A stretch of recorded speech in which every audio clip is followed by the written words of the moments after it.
À 2 semaines maintenant du retour progressif à l'école, c'est l'un des chantiers prioritaires du gouvernement qui présentera demain son plan global de déconfinement. Quelles mesures permettront de donner un cadre sûr aux élèves, aux enseignants? L'exécutif compte s'appuyer sur les préconisations du Conseil scientifique.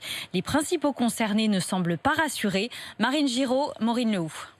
Clément devra porter un masque lorsqu'il retrouvera sa classe de 6e. C'est une recommandation du Conseil scientifique pour éviter la propagation du Covid-19 et visiblement il n'a pas hâte. La dernière fois j'en avais mis un déjà 1 ou 2 heures, déjà ça m'avait un peu gêné donc... Toute la journée ça va être compliqué, tu penses? Je pense oui. Les parents auront aussi leur rôle à jouer en prenant par exemple la température de leurs enfants chaque matin. Pour Julie, mère de 3 enfants, ce sont les déjeuners qui vont demander de l'organisation. J'ai entendu parler aussi qu'ils devraient prendre leur repas dans les classes.